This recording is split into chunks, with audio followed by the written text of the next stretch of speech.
Hello, friends. Today we are going to discuss from the book Moments, Chapter 10, the short story The Beggar by Anton Chekhov. My name is Dr. Amit Ranjan and I work with RIE Bhubaneswar. So let us start. So The Beggar by Anton Chekhov. Anton Chekhov, as you can see, 1860 to 1904, died very young, just at the age of 44. But great people do great things even at young age. So he's one of the most prolific playwrights and short story writer that the world has known. Despite the fact that he wrote in Russian, he's one of the most famous playwrights and short storytellers, even in the English language. He's been translated variously into many languages, including various Indian languages as well. All right, so the issue of beggar is something that we encounter, all of us, all the time, in front of religious places, on the roads, street lights. It's something that perplexes us, that moves us, that makes us sad. And Anton Chekhov has presented a different viewpoint about it. We'll also discuss other views by and by as we proceed with this chapter. So, I'd like to begin with an anecdote about myself. I also befriended a beggar in my life, very much like the protagonist Sergei of this story. And so, this man's name was Ivan Dyer, and it's very interesting that in India you would see a beggar who speaks English, and that is what perplexed me. He called me from behind, saying, "I'm a beggar, not a hustler," and I was surprised. Very few people use the word hustler in this country. So I befriended him, helped him, tried to reform him, but unlike the story that we are going to do, I wasn't quite able to. This is also Ivan Dyer's picture. Pictures have been taken by photographer Arijit Sen. So let's look at these words that are used for beggar.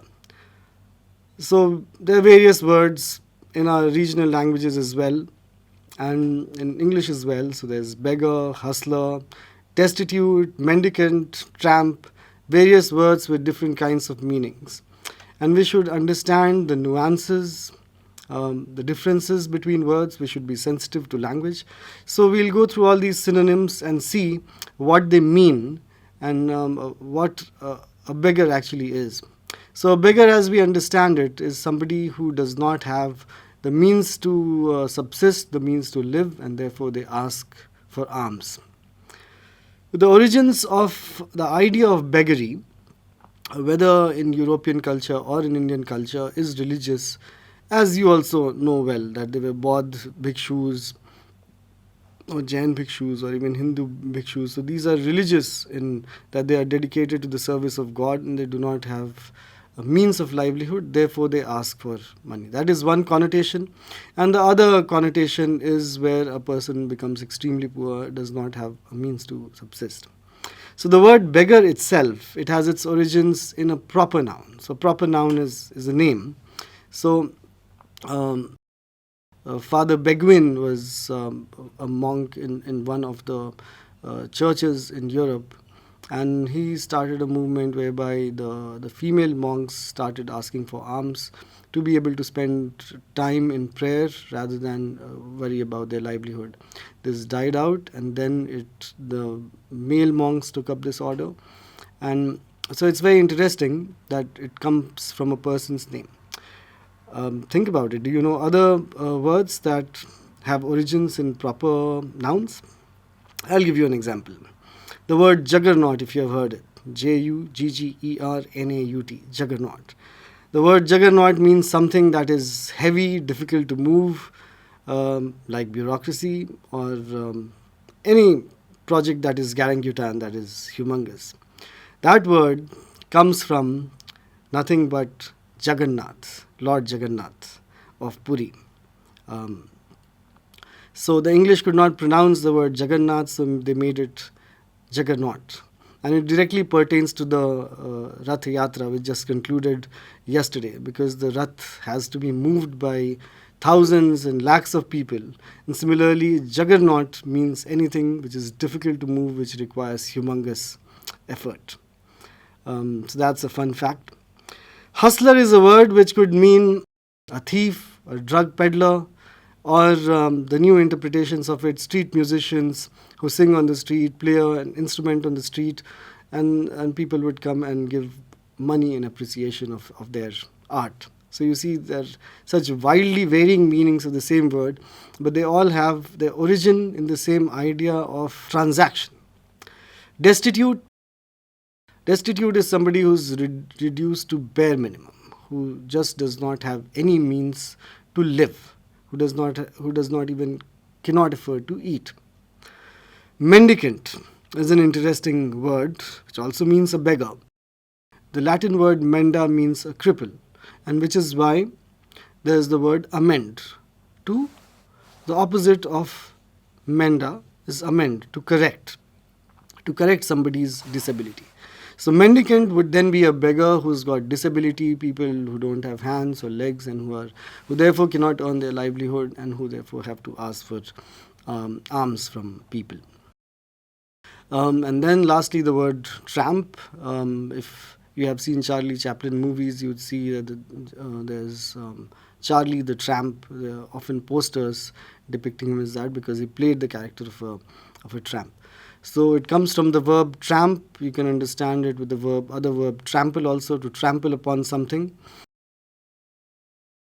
And so the idea is somebody who trampled upon the earth, who was a vagrant, who was a vagabond, wanderer, who did not have a stable house or a job, and therefore they would have to ask for alms from other people.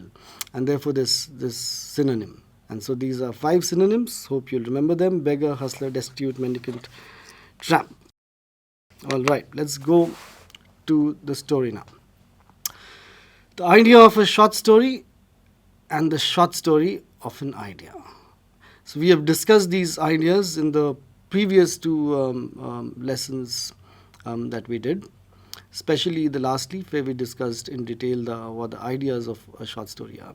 But once again, a short story literally is short. It's not a novel. It does not run into 300 pages or 1,000 pages to be able to explore characters, scenery, setting, plot, etc. in great detail. A short story is short, can range between a page to several pages, 30 odd pages. But because it's short, it has to be concise, it has to explore one particular angle of something, one particular facet or an episode from somebody's life. This is called slice of life. Or it explores a certain idea, which we see aplenty in Chekhov. We've already discussed the bet, where the idea of isolation and money was explored. And here the idea of empathy and begging is explored. And so a short story will always be concise, exploring one particular facet. It need not be an idea in particular, but different kinds of themes that can be explored.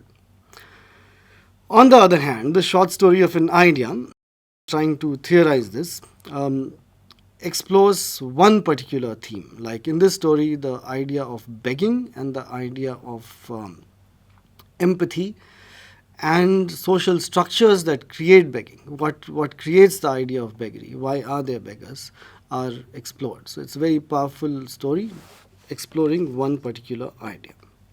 All right, let's get into the story. There are only 3 characters, and so the idea of concision fits in very much. There's Sergei, Olga, and Lushkov. Sergei is a well-to-do man with a big house. Olga is his housemaid, and Lushkov is the beggar who he encounters. Though Lushkov is the protagonist, really. He's the hero. But why is Lushkov's name at the end in this presentation? Lushkov's name is at the end because Lushkov's name is at the end even in the story.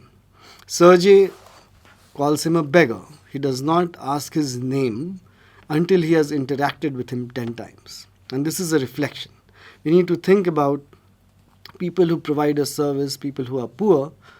You do not know their names. You know them by their faces, but you do not know their names. So it is... and this also, a short story explores these kind of nuances, these kind of finer points. by structurally placing Lushkov's name much, much later in the short story. Okay. So now into the plot of the story. The plot is very simple. There's a beggar who lies, who tells all kinds of lies to Sergei when he comes asking for alms. He's also an alcoholic. He has a drinking problem. He's young, but he has got a drinking problem, which is why he's unable to earn his living. Sergei puts him on the journey of reform, and eventually Lushkov is reformed. That is roughly the structure of the plot. Now let's get into the story itself. So Lushkov, who we do not know, so let's call him the beggar. He'll be known as Lushkov later. The beggar comes to Sergei on the street and asks him for money. He supplicates to him, saying, "For 8 years I was a village school teacher, and then I lost my place through intrigues, and I fell victim to calumny." The interesting words over here, intrigues and calumny. Um, Calumny means when you slander someone, abuse someone, and intrigue is the petty politics that happens at the workplace, in particular this sentence. And so he was a school teacher, but because of the politics at school, and they told lies about him, they spread slander about him, and which is why he lost his job, and so he's forced to beg. This is what he says. However, Sergei catches him. He says that a week before I met you and you declared that you were a student, and now you're saying you were a school teacher. So obviously you are lying, you are breaching trust, and you're asking money without telling the truth. You're basically a lazy man. And so Lushkov is caught and broken, and he does not know what to say, but eventually he admits the truth, and he tells that he was a choir singer in a church, but because he had a drinking problem, because he was forever drunk on alcohol, he was thrown out of the church. And now that was the only talent he had, to sing, and he has an alcohol problem, because of which he is unable to earn his living, which is why he's asking for money. So he's a school teacher, a student, a choir singer. Sergei takes him home and gives him wood to cut. But this man, even though he's young, is so degenerated with his alcoholism that he would not be able to cut wood. He almost starts crying, but because of shame of having been caught telling lie, and pride, being a former singer, and also the pride of saying that he would work for his livelihood, he agrees to it and sits all day, and eventually the wood is cut and brought to Sergei, who thinks he has achieved the process of reform on day one. And so he is called whenever there is need to cut the wood, once in a month. And Olga, the housemaid, takes him to the barn where he cuts the wood, and he gets a few rubles, 20 rubles. So kopecks. He gets 24 kopecks. So the relation between ruble and kopek is the same between rupee and paisa. 100 paisa make 1 rupee, 100 kopecks make 1 ruble in the Russian system. So thereafter, when the wood is cut a few times, and there's no more wood to cut, Sergei gives him other jobs like shoveling snow. So of course Russia is a very cold place, snows there all time, so you have to shovel with the snow. Cleaning dust, cleaning up the house, and then eventually gives him the job to copy a letter. Of course, there were no photocopiers or scanners in the 1890s, and the method to copy was to copy by hand. And so you see, there's a very interesting shift in the kind of jobs that the beggar does. He starts the wood cutter, and then shoveler, dust cleaner, to copier. So the physical labor is reducing with time as the trust of Sergei grows more and more, and he's being given lighter physical labor, and eventually mental labor in terms of copying minimal physical labor. And this also structurally shows how mental labor is valued much more in our societies than physical labor, which is a point to think about as to why is it so. As for the beggar himself, wood cutting was the most difficult job to do. And eventually, he also gets more money than he was getting as a woodcutter. So these are finer points which we must keep thinking about while discussing the story.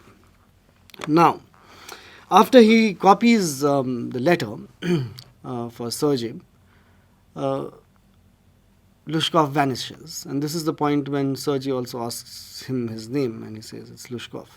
Lushkov vanishes and does not come back for a long time. And eventually, Sergei finds him a couple of years later in front of a theater. They both have come to see a play. And Sergei is surprised. He immediately recognizes Lushkov, and he is surprised to see that a beggar has come to watch a play at the theater. And he asks him how he's doing, and he says he's doing very fine. He's got a nice job. He gets 30 rubles a month, which is quite a lot in the 1890s, sufficient to live a decent life. And so Sergei is very proud of himself, and he thinks to himself that he did a great job by pushing this beggar, putting him on the path of reform, and now he's reformed. And so Sergei says, I quote, and this is on your screen as well, I gave you a push along the right path, you know. Do you remember what a roasting I gave you, eh? I nearly had you sinking in the ground at my feet that day. Thank you, old man, for not forgetting my words. And so Sergei is proud of himself, and he says as much, that if I had not given you that rappings, the word here used is roasting, which is an informal slang word which means scolding, still used. I nearly had you sinking into the ground at the feet that day. And so he's telling the truth, that he was weak, drunk, and was not quite capable of chopping the wood, and so he was almost at his feet on the day that they met. And eventually he says, thank you, old man, for not forgetting my words. So what Sergei is thinking about is more about the words that he said and his role in reforming the beggar than the reform of the beggar itself. So there is some vanity in all of us, where we tend to think of ourselves as the centerpiece of the story. So here comes the twist in the tale. Anton Chekhov is very famous for the twist in the tale, which is that the end that you expect is not the end that is of a short story, as we discussed in the case of the bet last time. So I'll quickly summarize the plot of the bet, and then we'll compare it with this very quickly as well.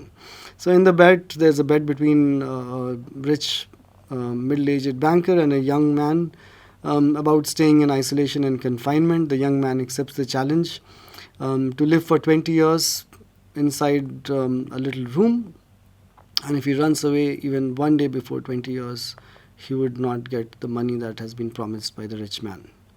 20 years he lives in that room, struggles with his own mind, struggles with books, and eventually he leaves after 19 years and 364 days, one day before the contract ends, because he does not believe in money, that any amount of money cannot compensate for the last 20 years. So that is the sudden twist. The story is progressing smoothly, where you think that eventually either the man will get out or the old man will murder him, but eventually he just leaves of his own volition. So this is the kind of twist in the tale that Chekhov provides. What happens here then? Lushkov says, in reply to Sergei saying that I put you on the path to reform and you should remember that day, Lushkov says, you spoke finely then, and I shall be indebted to you to my dying day. But strictly speaking, it was your cook, Olga, who saved me. This is the twist in the tale, that you do not get the expected ending. The housemaid, who does not seem to have much of a role in the story, except that she tells Lushkov what to do, suddenly becomes the heroine of the story. It was Olga who saved me. He goes on to say, I cannot tell you how much misery she suffered, how many tears she shed for my sake, but the chief thing was she used to chop the wood for me. And so suddenly the story has entirely changed. This young man drunken, alcoholic young man did not chop the wood. He was not capable of it. He was too degenerated by alcohol to do it. And so this housemaid, she felt miserable at the misery of a fellow poor man. She cursed him, she abused him, she said he'll die, that he does not deserve to live. But all this was out of concern and love, and eventually, after cursing him, she would go and chop the wood for him. So the deep empathy she had for a fellow sufferer, for a fellow poor man, is what reformed him. That he could not take the suffering of that woman and her concern, her deep empathy, her concern for him, moved him so much that he got reformed and he stopped drinking or started drinking less. That is not mentioned over here, but he became capable of work. It is her kindness, her generosity, her selfless help to him, her selfless devotion to the cause of helping a poor man is what reformed him. It made him realize, it made him feel guilty, and he slowly reformed himself because he saw that somebody else is so self-sacrificing. Why couldn't he take a few steps? And so this is the point of the story. This is what we need to think about this story. A, that it is not merely by throwing coins at somebody that you can reform them, which is what Sergi was doing. He called him to his house, gave him some work, but Sergi had no empathy. He was thinking of himself as the hero, that he's helped a poor man, and that was Sergi's thing. Whereas Olga had deep sympathy, deep empathy for him, and she also did physical labor for another man, which is not what Sergi would have done. And that induced reform in Lushkov. So that is very important, that merely monetary charity or merely an act of help may not bail somebody out of a situation. That we need to understand the context, the psychology, how we can help someone. So we may do something at our end and say, oh, he did not get reformed. Let's say Sergi had given him the job of wood cutting. He would not have been able to do it. And Sergi would have gone and said, oh, these beggars, you know their lot. They would never reform. Olga showed it otherwise, that it can be done in a different way. So we need to understand the particular context of a person, what their problem is, and how it can be solved. Olga probably did not think about any of this, but merely the generosity of her heart and the deep love she had for humanity, for human, and the concern about human suffering reformed him. The other thing that we need to deeply think about is the structures that create begging. Why is it that there are people who beg in our society? Why are they economically deprived? Why cannot the state provide them support?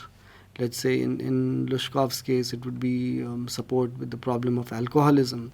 The people who are crippled, how have they been crippled? What happened? There are all kinds of mafias operating in this business. That also happens. Or it may have happened accidentally.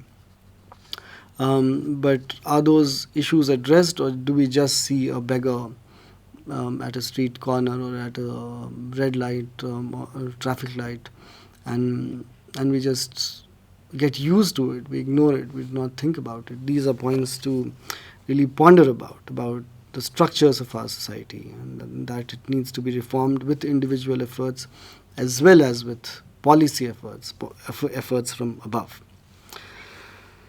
Okay. So Chekhov, and this is a picture of Anton Chekhov with the great Russian writer Tolstoy. They were working at the same time. Tolstoy much older than him. A little about Anton Chekhov, as we've already discussed. He lived for a very short duration, just 44 years, and gave us a lot of creative work. So he is one of the three most important playwrights of this generation. He wrote short stories as a vocation to begin with. And one of the things that he says is that the role of a writer is to ask questions, not to answer them. When it was alleged that he does not give enough moral message, And so this story is very important, and so other stories of Chekhov, like the bed also that I mentioned, where it is important for a writer to put questions to the reader, to challenge the reader rather than just tell the reader. It's much more challenging when the message is, or the question is put to the reader instead of just giving a message that we should have empathy with beggars, for example. Chekhov's father was director of the parish of a parish choir, and he sang in the choir too. So always you can see a little autobiographical element in Chekhov as well. Him singing in the choir, and the beggar also sang in the choir. And for him, his father was a model of hypocrisy and got his soul from his mother, which you will also see reflected in a lot of writers like Franz Kafka. Another interesting trivia about Anton Chekhov is that he was a physician, a qualified doctor. Who are the other qualified doctors that we know of? Palash Sen, the musician of Euphoria. The doctors who can also be artists. Taslima Nasreen was also a writer, a famous writer, wrote the novel Lajja. Che Guevara, the revolutionary, the Argentinian revolutionary, who, amongst other things, wrote the Motorcycle Diaries, which was made into this blockbuster movie with Gael Garcia Bernal. Another comparable story about beggars is Model Millionaire by Oscar Wilde, which also you must read. It's a very beautiful story where there is this young guy engaged with a young girl, but he does not have money enough to marry her. So he just hangs around. He's friends with an artist called Alan Trevor, and goes to him. Alan is painting a portrait of an old wizened tramp. If we go back to that word tramp, in a tattered suit, and so a beggar is posing as a model, and the young man feels pity. And when Alan is gone for lunch, he puts a couple of coins in the beggar's hat. And the beggar keeps chuckling. It so turns out that the beggar is one of the top businessmen, and he wants to be painted as a beggar. And he's moved by the gesture of the young man, and he gives him £10,000 to get him married. And so Alan says millionaire models are rare enough, but by Jove, model millionaires are rarer still. It's a very good pun where the millionaire is a model for the society of having empathy for young people, concern for them. There's another story by Guy de Maupassant, which is also called The Beggar. This is about mendicant, the word that we heard, where a beggar is crippled. So there's a beggar who got crippled, and he lives in 3 villages, and everybody ignores him, spits at him, abuse him, but he cannot go out of those 3 villages. That is the world that he knows. And at one point of time, nobody gives him any food, and eventually he collapses. He's near death when he sees chicken passing by, and he grabs the chicken, kills it to eat it, and then it turns out that the chicken is the property of a farmer. The farmer comes to beat him up. The police come. The police take him to the jail, and he does not get food even that day. And the next day, he's dead. It's not a story with a twist and a tail, but with a linear progression, with you expecting that this would probably happen or not happen, that somebody would bail him out of the situation. But these stories, Chekhov's story and Guy de Maupassant's story, give us, make us question ourselves much more than tell us about the beggars themselves. That is something that we need to think about. A couple of quotes before we close this. True compassion is more than flinging a coin to a beggar. It comes to see that an edifice which produces beggars needs restructuring. Like we've discussed earlier, that merely flinging a coin, merely charity does not help. That we need to look at why the society is such and how to work towards its reform. This is by Martin Luther King Jr., who's one of the most famous world leaders of the 20th century, who fought for the civil rights movement for the black people in America in 1963. I know that a man who shows me his wealth is like the beggar who shows me his poverty. They are both looking for alms from me, the rich man for the alms of my envy, the poor man for the alms of my guilt. Ben Hecht. And this fits in very much in this story, that Sergei, who is showing his wealth and is confident that he's the one who put Lushkov on the way to reform, is also like a beggar who's looking for alms of envy, that people poorer than him should be jealous of him, and the poor man for the alms of my guilt. And the poor man asks for alms, and we feel guilty about it. And eventually, Mark Twain's brilliant quote: "We are all beggars, each in his own way. We are all begging for something or the other, for success, for health, for a job, for marks, whatever." And there's this very beautiful song by Leonard Cohen which says, "Please don't pass me by, for I am blind, but you can see." So we are all blind in some ways or the other, and there are other people who can see. And so we are all begging for something or the other, each in his own way. So this is here we'll end this lesson. I hope you enjoyed it. Thank you.